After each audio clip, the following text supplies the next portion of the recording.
तुलसी बाबा कहते हैं, तुलसी मेरे राम को रीझ भजो या खींच, मेरे राम को तुम मन से भजो या बिना मन के भजो, मेरे राम तो दयालु है ना। तो भारत की जनता जाग चुकी है और ये सदी सनातन की सदी है, ये सदी राम भक्तों की सदी है। लेकिन अगर इन्होंने अब इस समय राम प्रभु राम का विरोध किया तो जनता ने ऑलरेडी नकार चुकी है। 3 राज्यों के अंदर अभी हमने देखा इनको करारी हार मिली है, तो फिर तो ये कहीं के भी नहीं रहेंगे। तो एक कोस्टल गार्ड्स पर जब वो कोस्टल एरिया में जाते हैं तो अब लोग डरते हैं उन पर अटैक करने से, लोग डरते हैं कि ये मोदी की सरकार है, क्योंकि अगर अब अटैक करेंगे तो उसका जवाब भी मिलेगा। So they are happy, it's a proud moment. और पर योगी आदित्यनाथ जी हैं जो साधुवाद के पात्र हैं, जो इन शहीदों के जो बलिदान है उसको एक्नॉलेज कर रहे हैं, उसको ऑनर, उसका सम्मान कर रहे हैं, और वहीं पर उन राम भक्तों के लिए जिन्होंने बलिदान दिया है स्मारक बनवा रहे हैं अयोध्या।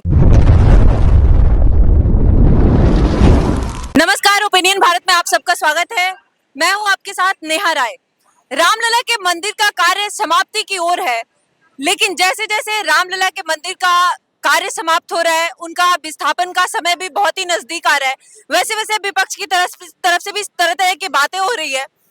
हमारे साथ रामलला के मंदिर पे अभी बात करने के लिए साध्वी प्रज्ञा मैम है। मैम, आप कितनी एक्साइटेड है? क्या आपका प्लान है 22 जनवरी का? बताइए। नेहा, देखिए, सबसे पहले तो पूरे देश को, पूरे भारत को और 140 करोड़ भारतवासियों को हार्दिक शुभकामनाएं। कल अक्षत निमंत्रण का प्रथम दिवस था और मेरा परम सौभाग्य है कि कल ही मुझे अक्षत प्राप्त भी हुए, तो ये एक बहुत ही हर्ष का विषय है। पूरा भारत हर्षित है, पूरे भारत के अंदर एक सकारात्मक ऊर्जा देखने को मिलती है।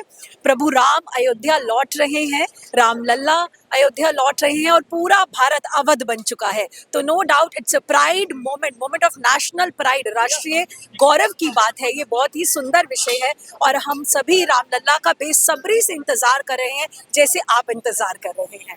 लेकिन विपक्ष की तरफ से आप देख रही हैं, उतना वो उत्साह नहीं नजर आ रहा है जो जनता में है। अभी उनके तरफ से अलग अलग बयान आ रहे हैं, उस पे आपका क्या कहना है?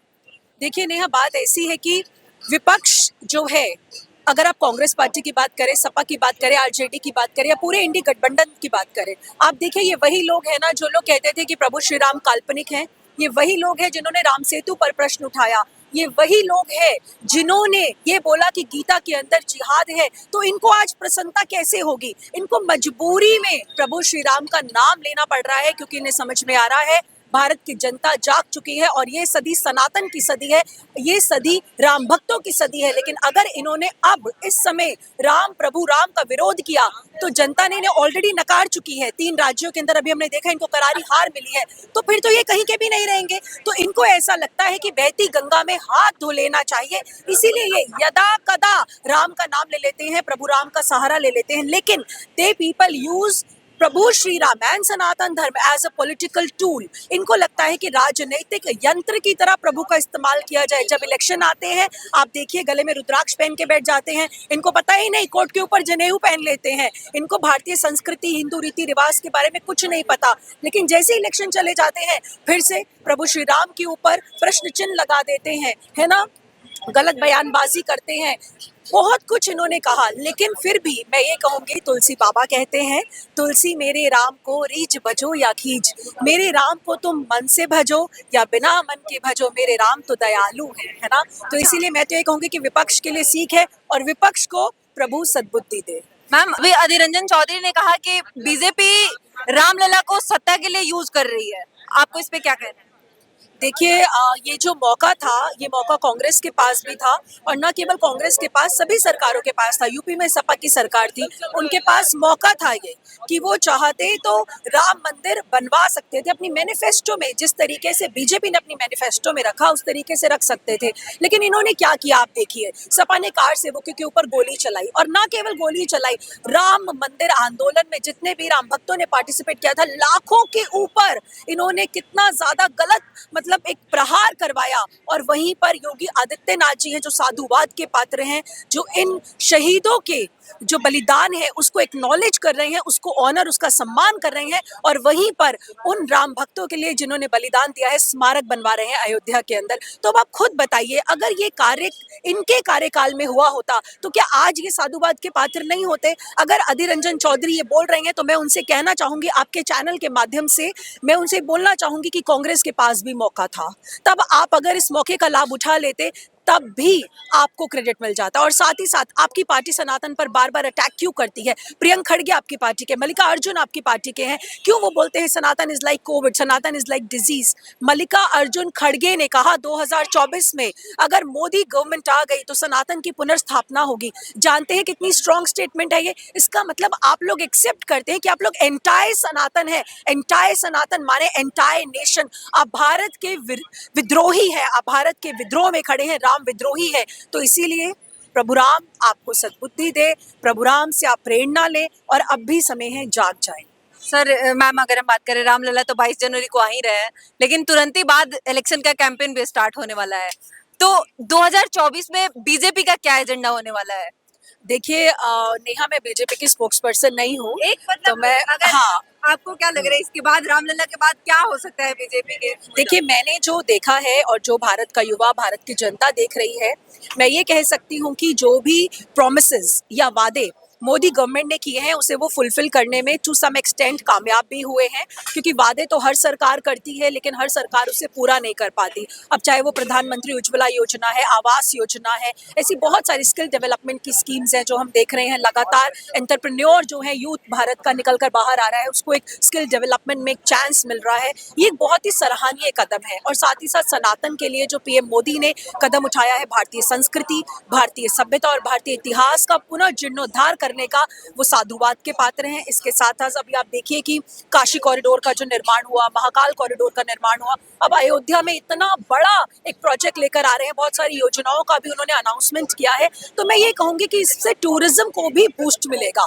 ये एक एस्पेक्ट है जो हम सभी इग्नोर कर रहे हैं। हमें ये नहीं समझ में आ रहा कि आस्था के साथ साथ हमें डेवलपमेंट के बारे में भी सोचना है, और मोदी सरकार ऐसा सोच रही है, तो नो डाउट उनको क्रेडिट जाता है। हार्दिक शुभकामनाएं उनको। और मैं ये कहूंगी कि 24 में इलेक्शन के बाद भी आप इसी तरीके से कटिबद्ध रहे, राष्ट्र प्रगति के लिए, राष्ट्र निर्माण के लिए और भारत की जनता के लिए सदैव सोचें, सदैव उनके कल्याण की बात करें। ऐसी ऐसी योजना लाएं जिससे भारत के यूथ को फायदा हो, एजुकेशन हेल्थ में फायदा हो, लॉ एंड ऑर्डर अच्छा हो, महिला सुरक्षा अच्छी हो। लेकिन बेरोजगारी, महंगाई पे कुछ नहीं हो रहा मैम। बार बार लोगों का ये सवाल है कि बेरोजगारी, मंदिर तो बन रहा है, ठीक है, अलग चीज है, लेकिन इसके लिए क्या हो रहा है? यूथ परेशान है बेरोजगारी से, उनके लिए क्या स्टेप?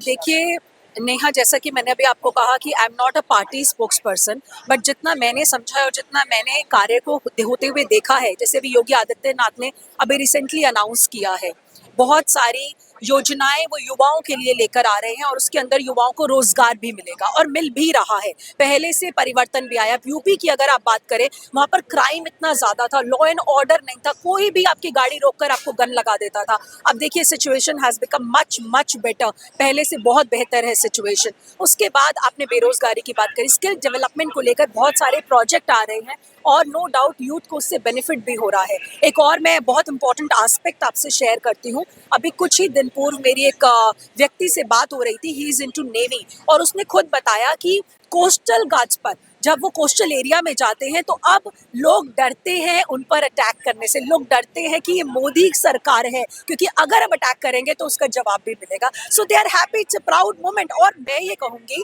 कि इतना पॉजिटिव एनवायरनमेंट है पूरे भारत का इस समय, पूरा भारत सकारात्मक ऊर्जा से सराबोर हो चुका है। तो हमें नेगेटिविटी नहीं ढूंढनी चाहिए, हमें पॉजिटिविटी ढूंढनी चाहिए और हमें इस सरकार को ये बोलना चाहिए, ये जो करंट सरकार भी है, कि जिस तरीके से आप जो वादे आपने किए हैं आप निभा रहे हैं, हम चाहते हैं कि आप और निभाएं। ये जो थोड़ी सी समस्याएं अभी आ रही, क्योंकि देखिए भारत एक डेवलपिंग नेशन है, ये समस्याएं अभी आएंगी, और लेकिन अगर हम सब मिलकर नेगेटिविटी को छोड़कर पॉजिटिव एटीट्यूड अपनाएंगे तो इन समस्याओं का भी समाधान हमें मिलेगा। क्योंकि अभी आप देखो, भारत का परचम पूरे विश्व में लहरा रहा है। G20 की ऐतिहासिक अध्यक्षता कितनी सफलता से भारत ने पूर्ण करी।